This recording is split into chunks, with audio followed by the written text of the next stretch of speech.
मेरा नाम कंचन इनवाती है, वाइफ ऑफ जय कुमार इनवाती। मैं डिस्ट्रिक्ट हॉस्पिटल खंडवा में नर्सिंग ऑफिसर के पद पर पदस्थ हूँ। और मेरे साथ में मतलब कि जो मतलब एक कोरियर सर्विस से कॉल आया कि आपके साथ मतलब कि कोरियर सर्विस से कॉल आया था। उन्होंने कहा कि आपके नाम से किसी राजेश गोयल को इलीगल सामान सप्लाई किया जा रहा था, जो कि हम उसको जब्त करवा रहे, मतलब पुलिस वालों ने जब्त कर लिए हैं। और उसमें आपके आधार कार्ड का यूज़ किया गया है। वो बाकायदा प्रॉपर जो आधार कार्ड में एड्रेस होता है वो एड्रेस के साथ में मतलब मुझे बता रहे थे कि उसमें आपका ये एड्रेस उसमें डला हुआ है, जो कि मेरे घर का एड्रेस है।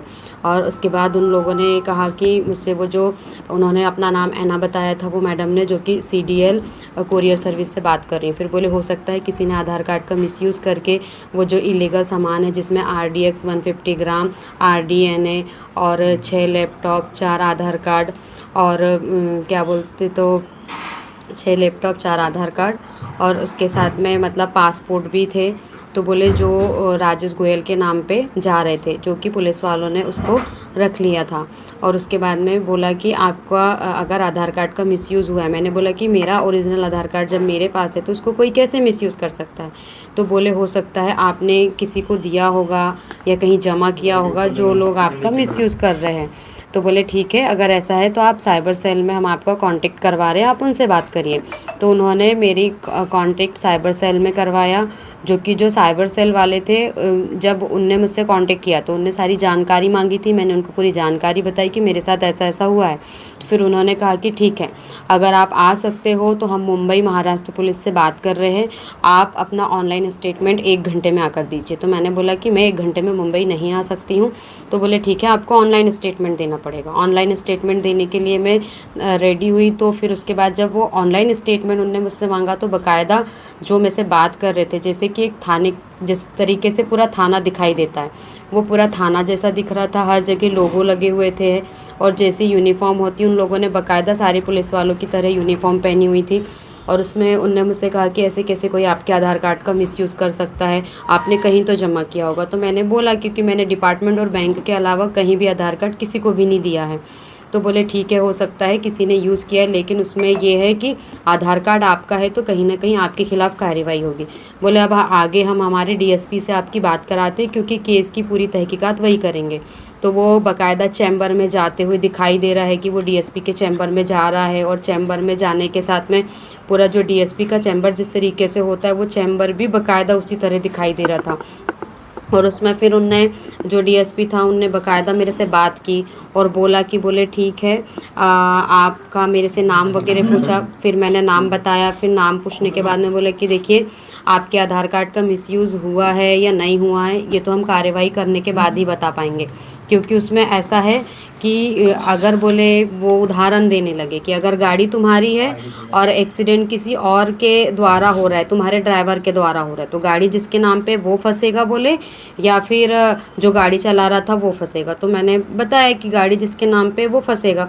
तो बोले वैसे ही इसमें भी है कि आधार कार्ड आपका है, इसलिए आप फंस रहे हो इसमें पूरी तरीके से, कि आप इलीगल तरीके से ड्रग सप्लाई कर रही हो और आप नरेश गोयल के साथ मिली हुई हो। बाकायदा उनने उस आदमी की मेरी फ़ोटो भी, उस आदमी की मेरे पास फ़ोटो वगैरह शेयर की और सारा सब कुछ किया। और फिर उसके बाद मैंने बोला कि मेरा इससे किसी प्रकार का कोई लेना देना नहीं है, लेकिन वो इस चीज़ को मानने को ही तैयार नहीं थे। बोले ठीक है, अपना ओरिजिनल आधार कार्ड दिखाओ। उस समय मेरी फ्रेंड के यहाँ पे थी मैं, तो मेरे पास ओरिजिनल आधार कार्ड नहीं था। तो फिर मैं घर आई, घर आके मैंने उनको ओरिजिनल आधार कार्ड दिखाया। उस दौरान उन लोगों ने मेरी सहेली को देख लिया, जो कि कैमरे में आ गई। तो बोले ये कौन है? तो मैंने कहा ये मेरी फ्रेंड है। तो बोले इसका मतलब ऐसा ये भी हो सकता है कि ये भी तुम्हारे साथ इसमें शामिल हो, हम तुम्हारे कही गई बातों का भरोसा नहीं कर सकते। उस चक्कर में मेरी वजह से मेरी सहेली भी पिस गई। तो उससे उन लोगों ने इसका नंबर वगैरह ले लिया, उससे भी बात की। फिर उसको बोले कि तुम अपने रूम चले जाओ, अपने रूम में जाके तुमको रहना, उनको यहाँ पे अकेला रहने दो। तो मैं पूरे रूम में, मेरे रूम में मैं अकेली थी।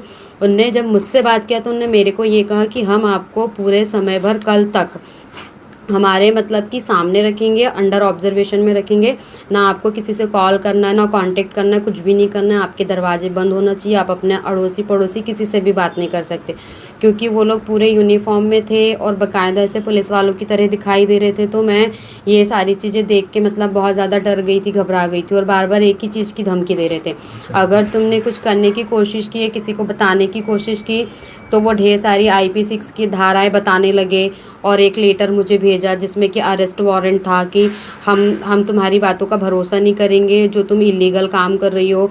अगर तुम अपने पड़ोसियों को बताओगी या अपने आसपास किसी को भी बताओगी या घर का कांटेक्ट करोगी या कॉल रिसीव करोगी, तो हम सबको अरेस्ट करवा देंगे करके। और बोले हमारे अंडर कवर ऑफिसर तुम्हारे घर के आसपास ही मतलब घूम रहे हैं, इस तरीके से उन लोगों ने मुझसे कहा। और पूरा मतलब कि मतलब 8 तारीख को दोपहर के 2 बजे से लेके 9 तारीख को 12 बजे तक कंटिन्यू में मोबाइल के सामने बस बैठी थी। ना मैंने खाना खाया, ना मैंने पानी पिया, ना मैं टॉयलेट बाथरूम गई, मैं कुछ भी कहीं नहीं गई थी, पूरा टाइम में बैठी थी।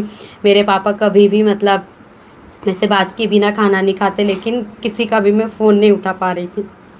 अच्छा दीदी, कुछ पैसे की भी डिमांड करी थी या सिर्फ फ़ोन पे अरेस्टिंग उनने करके रखा था? पैसों की डिमांड मुझसे नहीं की थी, क्योंकि ऑनलाइन स्टेटमेंट मांगा था। तो ये हुआ था कि कुछ दिन पहले ही मैंने मेरे पूरे पैसे हस्बैंड के अकाउंट में ट्रांसफ़र कर दिए थे, और मेरे सैलरी अकाउंट में मैंने पैसे नहीं रखे थे, केवल 400 रुपये रखे थे। उससे ज़्यादा मैंने सैलरी अकाउंट में पैसे नहीं रखे थे। तो उनने मुझसे पैसे की डिमांड नहीं की कि तुम पैसे दो, पैसे की डिमांड उनने मुझसे बिल्कुल नहीं की थी। बस वो मतलब कि कोशिश करते मेरे को वो पैसे के लिए बोलने की, लेकिन उस दौरान ये हो गया था कि मतलब मैं गेट नहीं खोल रही थी, तो मेरी दीदी घर वाले परेशान हो गए। फिर आजू बाजू जो मेरे साथ में ड्यूटी करते सबको कॉल वगैरह करने लगे।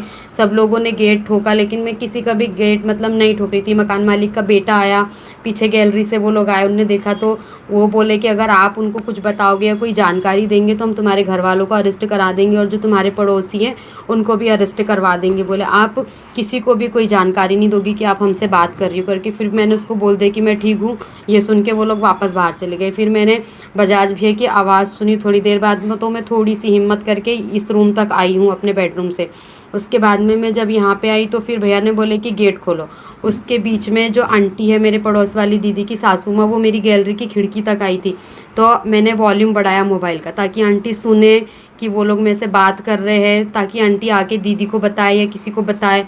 तो फिर आंटी ने वो चीज़ सुनी। फिर इधर इन लोगों को बोला कि उससे कोई तो भी फ़ोन पे बात कर रहा है करके। फिर उसके बाद में मैंने थोड़ी हिम्मत करके भैया की आवाज़ सुन के गेट को खोला। और फिर गेट खोलने के बाद में मेरी फ्रेंड भी आ गई थी, क्योंकि उसमें मेरी फ्रेंड फंस गई। उसको डराया धमकाया कि तुम तुम्हारी सहेली के साथ मिली होगी, तुम्हारे घर वालों को अरेस्ट करवा देंगे। तो उसने डर के कारण उसने 50,000 रुपये ट्रांसफ़र कर दिए थे। पैसे की डिमांड उन्होंने मुझसे ज़्यादा नहीं की, मतलब मेरे को पैसे के लिए नहीं बोला। उनको वो लोग मुझे बार बार यही बोल रहे थे कि तुमको अंडर ऑब्जर्वेशन में रखना है, तुमको अगर तुमने कुछ बताने की कोशिश की किसी को या कुछ करने की कोशिश की, तो हम तुम्हारी फैमिली को, जो पड़ोसी जो तुमसे बात करेंगे या तुम जिससे भी कांटेक्ट करना चाहो, हम सबको देख रहे, सारे लोग हमारी निगरानी में हैं, हम सबको अरेस्ट करवा देंगे बोले। और मुझे ये तक बोला था कि आप अपने रूम में नहीं रह सकती, आप जाके किसी होटल में रहिए। लेकिन मैंने होटल में रहने से मना कर दिया। मैंने बोला कि यहाँ पे आसपास कोई होटल भी नहीं है, कुछ नहीं है, बहुत बैकवर्ड एरिया है ये, और यहाँ पे जितने भी होटल है सारे खाने पीने वाले लोग हैं, तो मैं किसी होटल में नहीं जाऊँगी। अगर आपको जो भी करना है, मेरे पीछे जो पुलिस वाले जितने लगवाना, आप सब जो करना है कर लीजिए, लेकिन मैं रहूँगी मेरे रूम में, यहाँ से मैं कहीं नहीं जाऊँगी। अच्छा, इस बीच आपके मोबाइल पे कोई OTP या ऐसी कोई चीज़ हुई? OTP वगैरह कुछ नहीं आया, लेकिन उस बीच में ये हो रहा था कि मैं किसी को कांटेक्ट नहीं कर पा रही थी। मैंने 2 बार मेरे हस्बैंड को कॉल करने की कोशिश की, लेकिन मोबाइल बंद बता रहा था, जबकि उनका फ़ोन चालू था। और मतलब कि मेरे भाई ने मुझे मैसेज किया, तो मैं उसको, जो उनने मेरे को अरेस्ट वारंट और जो स्क्रीनशॉट मैंने ली थी, मैंने उसको भेजने की भी कोशिश की, लेकिन किसी को कुछ शेयर भी नहीं हो रहा था। और जो लोग मुझे कॉल कर रहे थे उनके कॉल भी मैं रिसीव नहीं कर पा रही थी। तो आपका मोबाइल भी हैक कर लिया? हाँ, मतलब कि उस दौरान ना आप किसी को कॉल कर पा रहे, ना मैसेज कर पा रहे। अगर किसी का, क्योंकि मैंने सोचा कि मैं अपनी दीदी को ही मैसेज कर देती हूँ ताकि वो किसी को जानकारी दे दे, लेकिन किसी को मैसेज भी नहीं सेंड हो रहे थे कि मैं मैसेज कर पाऊँ किसी को। अब पुलिस में शिकायत कर दी आपने? हाँ, मैं मतलब कि भैया ने ले गए थे SP ऑफिस में, हमने सर को भी जानकारी दी, और साइबर सेल में मतलब गायत्री सोनी मैम है, उनके पास भी पूरी जानकारी हमने दी थी, और वहाँ पे हमने कंप्लेन भी करवाया है, जिसकी पूरी आगे पूरी कार्रवाई हो रही है। तो क्या, कैसे पता चला कि ये कुछ संकट है या कुछ गड़बड़ है क्या? मुझे इनकी सिस्टर का फ़ोन आया था कि वो एक दिन पहले से न खाना खाए हैं न रूम से बाहर निकले हैं। हम आए यहाँ पर, दरवाज़ा खटखटाया, दीदी को बहुत बोला, दीदी बहुत डरी हुई थी। दीदी ने फिर मेरी आवाज़ सुन के दरवाज़ा खोला, दीदी को बिठाया, बहुत घबराई हुई थी। मोबाइल लिया उनसे हमने, मोबाइल पे वीडियो कॉल चालू था और वो पीछे पूरा लिखा हुआ था, उस पर ऐसा बना हुआ था कि पुलिस का पूरा प्रोटोकॉल बना हुआ था। फिर हमने दीदी को पानी आनी पिलाया, एसपी साहब से बात करी, एसपी साहब ने गायत्री मैडम से बात कराई और हमें बोला कि एसपी कार्यालय लेके आइएगा। हम एसपी कार्यालय दीदी को लेके गए हैं। वहाँ पर दीदी जितनी डरी हुई थी, वहाँ जाके पूरी खुल गई, क्योंकि जो वाकया हुआ है वो कोई के साथ भी होगा। लगता आदमी को ज़रूर है कि पढ़ा लिखा आदमी ऐसा है या, पर जनरली जिसके ऊपर बीतती है। पर मैं आपके चैनल के माध्यम से पूरी जनता से अपील करूंगा कि जो भी ऐसी चीज़ें होती है तो अपना विवेक लगाएं, कहीं ना कहीं अपने घर वालों को पहले कांटेक्ट करें या जनरली जो इस फील्ड में जुड़ा है उससे पहले बात करें, तो ही आप लोगों आगे इस कांड से बचेंगे। नहीं तो ये बहुत आगे बढ़ रहा है। जिस हिसाब से कल मनोज राय सर ने भी मुझे बताया है, तो उस हिसाब से बहुत क्राइम आगे बढ़ चुका है। एक यहाँ पे खंडवा शहर में डॉक्टर महिला हैं, जिनके द्वारा कल पुलिस अधीक्षक कार्यालय में आके शिकायत की गई और ये बताया गया कि एक दिन पूर्व में दोपहर 2 बजे से लेके कल सुबह 11 बजे तक उनको लगातार कुछ अज्ञात लोगों द्वारा पहले व्हाट्सएप कॉल की गई, फिर वीडियो कॉल करके उनको कहीं भी जाने से रोका गया। साथ ही ये उनको बताया गया कि एक पार्सल प्राप्त हुआ है जिसमें उनके आधार का उपयोग करते हुए लैपटॉप, मोबाइल और अन्य सामग्रियां जब्त हुई हैं और उन्होंने अपने को पुलिस अधिकारी के रूप में प्रतिरूपित किया था। महिला के उसमें फ़ोन पे अन्य डिटेल भी मांगी गई, उनको डीएसपी से बात कराने की भी बात कही गई। लेकिन कल जब उन्होंने हिम्मत जुटाई और फिर उसके बाद अपने परिचित को फ़ोन किया, उनके द्वारा मुझे फ़ोन करके बताया गया तो कोई भी उन्होंने पैसे का ट्रांजैक्शन कल उसमें नहीं किया था। उस शिकायत को मैंने साइबर सेल को जांच के लिए दिया है। जांच में यह अभी प्राथमिक रूप से आया है कि अलग अलग जगहों से, उड़ीसा और पंजाब, 2 जगहों से उनको कॉल किए गए थे। उसकी और हम लोग डिजिटली जांच कर रहे हैं कि ये कौन लोग हैं जिनके द्वारा इस तरह का काम किया जा रहा है। इस संबंध में मैं आप सभी को के माध्यम से खंडवा के सभी आम जनता से भी ये निवेदन करूंगा कि पुलिस में डिजिटल अरेस्ट जैसी कोई भी प्रावधान नहीं है। यह बिल्कुल ही फेक एक पूरी प्रक्रिया है जिसको ऑनलाइन प्लेटफॉर्म से जगह जगह किया जा रहा है। इस संबंध में लगातार पुलिस के अलग अलग अधिकारियों द्वारा, मेरे द्वारा भी एडवाइजरी जारी की गई है। पुनः मैंने कल इसमें और विस्तार से एडवाइजरी जारी की। साथ ही आपको ज्ञात होगा गत पक्ष में ही माननीय प्रधानमंत्री जी ने भी इसमें मन की बात में डिजिटल अरेस्ट जैसा कोई भी वैधानिक प्रावधान नहीं होता है और सबको इससे सतर्क रहने के लिए बताया था। मैं आपके माध्यम से कहना चाहूँगा कि कोई भी इस तरह से व्हाट्सएप कॉल ना अज्ञात नंबरों से अगर आते हैं तो उनको बिल्कुल नहीं उठाना चाहिए। साथ ही अगर कोई आपके व्यक्तिगत जानकारी या आपके कोई भी आधार नंबर से, पैन कार्ड नंबर या बैंक डिटेल या अन्य कोई जानकारी अगर लेता है ऑनलाइन प्लेटफॉर्म पे, उसको भी बिल्कुल नहीं देना चाहिए, क्योंकि ये कोई भी बैंक, कोई भी पुलिस अधिकारी या अन्य कोई भी लीगल जो इन्फोर्समेंट एजेंसी हैं वो कोई भी ये जानकारी इसमें प्राप्त नहीं करते हैं। साथ ही जितने इस तरह के ऑनलाइन मोड पे होते हैं, चाहे वो आप कॉलिंग करके करें, वीडियो कॉल करके, कई बार सेक्सटॉर्शन का भी घटनाएं आती हैं, उसको ब्लॉक कर देना चाहिए। डिजिटल अरेस्ट पे बिल्कुल फर्म रहना चाहिए।